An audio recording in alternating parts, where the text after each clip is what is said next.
Next question, CBC Saskatchewan. In the months prior to this meeting, I mean, there was some opposition. There was calls for a reset from local Indigenous leaders here, and there was also obviously some support. But what's your sense of that once you're here on the ground? Do you sense that people are still asking for a reset here in Saskatchewan? Absolutely not. And anything but. They want us to go ahead and continue with our good work, and they're very supportive. Michele?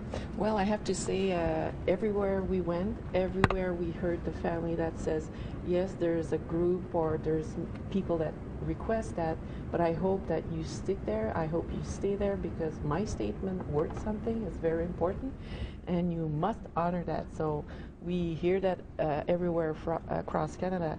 But I hope you're helping us and helping the families to bring that good news too, that they need this inquiry.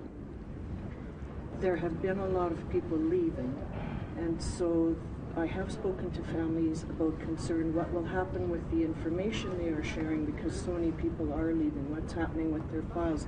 What can you do to assure families and Canada that you can continue even though your workforce is slowly shrinking? I can tell you with great confidence that the work that we're doing will continue in a good way across Canada, that the real news here this week is what the families and survivors are telling us.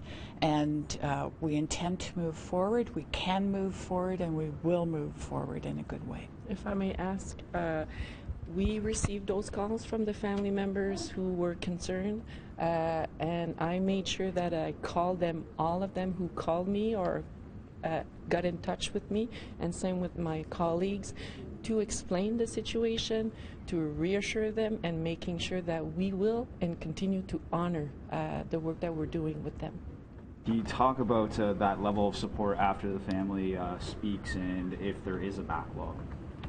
I can tell you that we're very concerned about aftercare and have been from the very beginning of this national inquiry, which is one of the reasons why our recommendations in our interim report included recommendations for increased funding, increased availability of supports for families without a time limit or an end time for them, because we know it's critical. We see it in their faces. We hear it every day.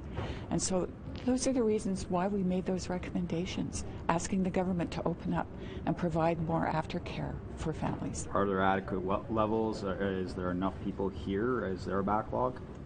At this point in time, because we're still in the hearings of no. Next question, Is there a CBC backlog? News. What do you have to say to families who feel like the travel accommodations have been rushed? You know, we're hearing from some families who say that they only had their travel arranged for the hearings just on Friday, last Friday, and some people are still in Regina trying to arrange travel to get to Saskatoon. So what can you say to those families? I can say, please reach out to us and tell us your experiences so we can make it better. We give them the time that they need.